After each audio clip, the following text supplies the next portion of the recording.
That's Nick. And that's Joseph. And today we're here to talk about Elevation, the fourth film directed by George Nolfi, which Vertical Entertainment is releasing November 8th, 2024. Do you know a George Nolfi film? Yeah. He started out as a screenwriter of a lot of kind of high-profile things. He started out adapting Michael Crichton's Timeline, but also wrote the script for Ocean's 12, The Bourne Ultimatum, a really terrible film called The Sentinel, which probably does have some fans. He started directing with the Adjustment Bureau back in 2010, which is an adaptation of a Philip K. Dick story with Matt Damon and Emily Blunt, I believe. The Banker, also starring Anthony Mackie and Samuel Jackson. I'd say that's his best work today. He also did a Bruce Lee film, Birth of the Dragon. What is Elevation about? A single father and two women venture from the safety of their homes to face monstrous creatures to save the life of a young boy. What is your pull quote? No one's going to fear the Reapers in Elevation, a dumb, grossly derivative blast of lazy sci-fi schlock, barely managing to reconfigure borrowed story elements enough to avoid blatant creative appropriation. Rocky Mountain sigh. Oh, God. Mine. It's ironic a film that references being above and below the line so frequently falls so short on the basics of good filmmaking. I'm shocked at how ineffective this movie is. We saw the trailer during Terrifier 3, and immediately I thought, oh, this feels like a Quiet Place ripoff. Then you realize it's produced by the people who did A Quiet Place. But it's not even that good. This feels like... It's like they took, how did the creatures operate in A Quiet Place? And let's do the exact opposite. They come from below. They can't go very high. It's just, it's so blatant that it just can't get beyond the cringiness of it. And then it has the audacity to not have the kind of budget it needs for the special effects it requires. And the writing, the dialogue is, it never rises above laughable. I'm shocked it's getting a theatrical release. Yeah. But here we are. Okay, the story's pretty simple. We find out that 3 years ago, some creatures came from beneath and decimated 95% of the human population, killed billions of people. And so now 3 years later, we find these 3 adults and a child living in the Rocky Mountains of Colorado above 8,000 feet. So we're told that these creatures are indestructible, and the only thing that stops them is the elevation. So these people we're focused on are obviously above the line. But Anthony Mackie, he has a son. Yep, his name is Will. His son is Hunter, played by Danny Boyd Jr., who is in Halle Berry's Bruised.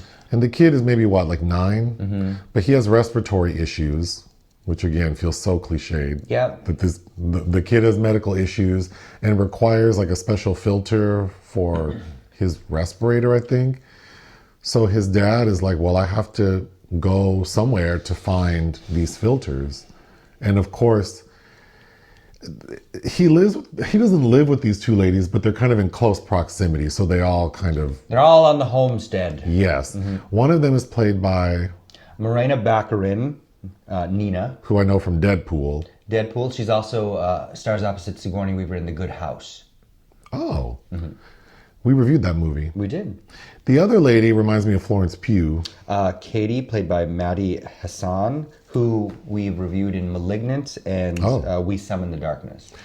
So when he tells his 2 lady friends, this is my plan, they're like, you're crazy, but we're going to go help you. It's important to know Morena's character is a physicist, and apparently she's been studying these creatures for 3 years. And she thinks that she can develop a bullet that can penetrate these creatures. A magic bullet. Which we need to get back to, but they decide to go, and immediately their plan is foiled because they act like they didn't realize these creatures were going to scoop them up immediately. So we get a kind of a tense scene where there's like a ski lift situation that we need to talk about, but it looks terrible. Yeah. They go back, reconfigure their plan. And we find out that Anthony Mackie's character worked like in the mines or something. So he's very familiar with this underground network adjacent to the mountains that can get them from where they are to Boulder, Colorado. Mm-hmm. And the physicist has also developed a tracking device so they can tell when the creatures are coming ahead of time. But she's like, it doesn't work underground. So they go through the tunnel. And at this point, we're at like the 45-minute mark, and I couldn't believe how much time had passed where it felt like nothing had happened. But they get into the tunnel, and of course, things go left. Florence Pugh gets killed. Right. So then we see the other two, Anthony Mackie and Morena, make their way to the facility that she was working out of, I think. Yeah, well, it's Boulder, so Boulder's not the largest town in Colorado, but the hospital and her lab are all in one building, I guess. But they get there, and one-stop shop. Of course, the creatures show up, and we find out at the halfway point, because we really don't know anything about these creatures except that they don't like high heights. And they can detect CO2. Is that they can detect CO2, so when you breathe out. So the creatures show up at this lab/hospital and tear shit up. But Morena is saying, listen, I have to make I have to figure out these bullets. And I have a truck. So if I can do it, then I can just drive back to our camp. So why don't you take your filters and go back to your son? There's just no tension in this movie. As Anthony Mackie is leaving, you would expect there to be a chase, a creature chasing him. No, this fool, it's in the trailer. His truck crashes in a laughable way. Not because he's running from a creature, but because he gets a flat tire. So he gets into this bad accident. He's unconscious. When he wakes up, he realizes, oh my gosh, I'm out in the open. I got to make a break for it. And then we see that these two creatures are chasing him. And right as they were about to kill him, Morena shows up like Rambo. Uh-huh. And we saw a few minutes earlier that these bullets that she's been working on for 3 years, and her entire character, all her character does is like shoot guns and back on the homestead. And drink. We need to talk about her alcoholism. But we see that at the 11th hour, she had painted the bullet like with nail polish. I don't know what the hell she put on it. But right as Anthony Mackie's about to get killed, she shoots one of the creatures. Don't know its vulnerable side where she shot it, but she shoots this creature with this bullet. And not only does it die instantly, but it explodes. And the sound effects of the creature exploding, combined with the visual, which looks like fireworks. From the Katy Perry music video, yeah. It looks as stupid as it sounds. She's able to defeat it, both of them. And that's when they realize she's found the antidote to save humanity. So they safely make their way back home. We see them shooting a couple creatures. And then the end of the movie is we see that now that they have these magic bullets, they're going to go out and kill the creatures. And we see a illustration of a map showing how humans are able to spread further now. The end. This... And the creatures are revealed to not be organic. Oh, the big gag is that these creatures are not organic. They're robots. And of course, when they realize they're robots at the end, they ask, well, who could be responsible? How did they get there? And the two characters look up into the sky like, maybe it's Big Brother. Or aliens buried them. Buried them previously, which is also a plot device that's been used in many, many films. Besides all the things you mentioned, like the poor script, bad dialogue, I think the cinematography and the CGI are subpar. But then you have this derivative story that the one interesting part of the story, the fact that these creatures are not organic, they just totally gloss over. Oh, well. Robots. Guess we'll never know. AI. Immediately, I think that the film should have started with the fact that there are these creatures and that they're hard to kill, but we finally found a way. Oh my gosh, they're not even organic, they're robots. And then maybe the next hour is them trying to figure out. But who's the dummy that programmed them that they can't get above 8,000 or they're not designed to because of pressure? Or for whatever reason. 95% of the population is dead within 3 days. And granted, it's been 3 years, but there'd be carcasses because we're told these things don't eat. They just kill. They're killing machines. So there'd be all these bodies. Well, we're told that they killed 95% of the population in a month. Yeah. But like you said, they don't eat them. So wouldn't you expect there to be just like rotting corpses everywhere? There'd be bodies. When we get to Boulder, it's pristine. So 5% of the population in the world or the US, whatever, there's a small concentration of people living in the Rocky Mountains. Who has gone around and delineated all of the like the property lines. The property like there are all lines. These posts that show you're at 8,000 feet, and the visualization of the creatures hitting the line. Because before you realize they're robots and programmed not to go higher, the visualization makes it look like they're hitting like an invisible wall. Yeah. And before you know the secret, it's like technically if they would get weaker before they get to the line, you'd think. But also, there's winter in this part of the world. For many months of the year, there'd be snow up there, and the spikes that are stuck in the line, they would be, completely obfuscated by the snow.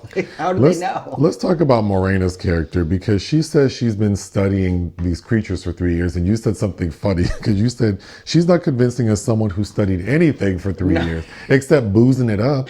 Even boozing it, she looks too good for boozing it for that long. She looks drunk in every scene because she is, and then the dynamic between the three adults, because we find out Anthony Mackie was married, had a wife, and that his wife died helping Morena's character try to research these creatures. Mm-hmm. So then for some reason, Florence Pugh is mad at Morena. Maddie Hasson. Because she thinks that it's because of you that Anthony's wife died. But then Morena is accusing Florence Pugh of only sticking around because she wants to have sex with Anthony Mackie. So then if you're trying to get with Anthony Mackie, you should be happy that his wife is dead. I just don't understand the tension between these two ladies. It feels so stupid. It is. Like some dumb man. Were any women involved in the writing of this? 3 men. I don't know that any of them. I think they were all white. John Glenn, who has some notable screen credits to his name, including Eagle Eye. Jacob Roman and Kenny Ryan are making their debut. But even talking about how Anthony Mackie's character is constructed, I'm like, I don't think... I think this was written with white people in mind, and then Anthony Mackie just got the job because... Why are you saying that? Just how he's constructed. I think if somebody black had written or directed this, he would be constructed in a different way. Like there would be some kind of characterization. There's no effort made, and the details that we do get about him just don't seem to make any sense. The character of Morena has flashbacks to seeing these creatures, mm-hmm. and that was laughable. It's like she's having PTSD, but the way it's... It felt like a comedy to me at times between these two ladies bickering. Because she's the only one that survived an encounter. So it's supposed to be like Ripley. I hated the fact that they keep showing us the exact elevation in feet when it's who cares? You're either above the line or below the line. Well, they have the audacity to also name one of these places Lost Gulch Refuge. But so it's dumb. But it's there could be a drinking game for the number of times we hear about the line. But then, who cares? I don't need to see that we're at 7,000. It means absolutely doesn't mean anything. They're clearly above the line when they need to be above the line. Okay, that's all that matters. But we get a flashback with Anthony Mackie and his dead wife, and she's defending Nina, the physicist, and she goes, "They make a living unlocking God's secrets." No. Physicists. Unlock God's secrets. Okay. The first time that the 3 adults attempt to leave, they end up getting hemmed up by a creature. The effects of the creature, it really is Sci-Fi Network 2009. It doesn't look good. No. And then there's this moment where they jump on a ski lift. That looks it just looks like all green screen. All of it.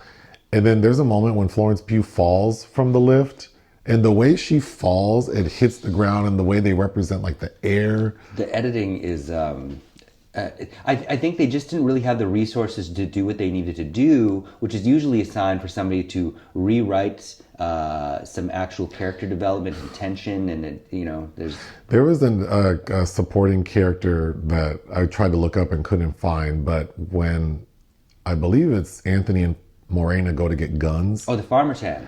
The man who's like selling the guns, a nice looking man. With his own guns. With his, yeah, he has his guns out because he's wearing a sleeveless shirt. He had the most outrageous farmer's tan I've seen in a long time. And Well, it's interesting because it looks like a person that spends a lot of time crafting a particular physique for that part of his body. So I don't know why they wouldn't just be out all the time, but... I thought this movie should have been called The Adventures of a Drunk Physicist. But when they're in the underground tunnel and they're about to be attacked, I think it's Morena's character because they're like, what are we going to do? And that's when we learn that they are attracted to CO2. She screams, don't breathe! Which just felt like a slap in the face for how derivative this movie is. It's like in the 80s when there were all these films that were blatant ripoffs of Alien and/or Aliens, such as Leviathan, or a really bad film called The Rift. If you haven't seen that, didn't you just talk about a movie called Inseminoid? Yes, Inseminoid, also by Norman J. Warren, where it's just like, are we just completely ignoring that this is a carbon copy? This is a CO2 copy of something that everyone knows. That also reminds me, because I think we were talking about, just because I had read an essay about the first two Quiet Place films in white terror and this protection of the endangered white family. But it's how these franchises and then these derivative offshoots, like they only start including black people when they know it's a sure thing, instead of giving them original material to work with. Because that's how I felt about the Lupita, A Quiet Place Day One. It's like, she should have her own franchise. I'm so curious why Anthony Mackie decided to do this movie. Watching Morena and Anthony Mackie running with these guns, Morena looks crazy. She's flailing about. In the hospital, in the completely empty hospital, we see kind of one corpse out of sight, and he's like, don't look. Again, there would be corpses littering everywhere. Anyway, she would have shot him the way she's running with that gun. I want to get back to the special bullet because Morena's character, like all we see her doing is drinking and playing with her guns. And then she says that she's trying to develop ammunition that will penetrate these creatures. First of all, like, did global militaries, like no one had any artillery that could kill one of these creatures? Like they just killed everything instantly and then now it's just left to the few stragglers. But I just can't believe that such a huge plot point, we get no information on like what is actually on this bullet. We just see her mix something in a little beaker, like 10th grade chemistry class, and then she paints the tip of the bullet on one side. It wasn't even like thoroughly saturated. And then it's a go. I just don't understand. How has she been studying them, considering that since her encounter, her survivor status has stopped her from going beneath the line to have another interaction with Does she have a corpse of one of these creatures? She does have what looks like a scale from the creature, like a piece of its flesh. So she's testing in this one scene where she develops it, that she's shooting it and seeing that the bullet doesn't go through. Where did she get that from? Should we have spent more time with that? I think an interesting way around all of that would to have had her be a big liar. Like, she's not really a physicist. She's just a liar. There's so many things that could have been more interesting. And it also like the whole like sick kid thing and then trying to go get treatment, not unlike A Quiet Place 3 where they're trying to get fentanyl and pizza. And it just... I'm tired of these ersatz heroes where it's like, if we are being realistic, if I wanted to see a character like Anthony Mackie be like, look, kid, I'm gonna take care of you as long as I can, but you are not meant for this world as it currently stands. And if I really want to have another kid, I'm gonna use one of these other ladies here. Like, I want to see a movie where people are realistic in their post-apocalyptic situation. Well, I understand like the character needs motivation and the audience wants to root for them to succeed. But the problem is at the final moment when Anthony Mackie's about to get killed by the two creatures before Rambo shows up and he's like screaming, shooting the gun, I felt zero. I felt zero. There was no tension. I didn't care. I've forgotten about this kid back at the house. Like, just so ineffective. So to borrow all these tropes and feel like a carbon copy, like a lesser copy of things that are just okay to me, the result is just so ineffective. I just don't know who watched this film as they were editing it and making it, and it was finally coming together. They're like, yeah, this is it. Sorry to these people. I'm just shocked that it really is getting a theatrical release for, considering like the hubbub over Clint Eastwood's Juror Number 2 being only in 50 theaters. The fact that this is getting a theatrical release at all seems shocking. I think this might end up on my worst list this year, baby. What would you give Elevation? Again, I think we discussed this at length afterwards, in defense of the actors who are capable but really have no room to move. Because Anthony Mackie's a very capable actor. Morena Baccarin, from the few things I've seen her in, is fine. There's no room to move. They're between a rock and a hard place. So I give it a 1. I agree. It doesn't get a 0.5 because the actors are capable, even though they weren't able to show that. So I'm giving this movie 1 out of 5. Join us on Patreon and listen to our podcast. Bye.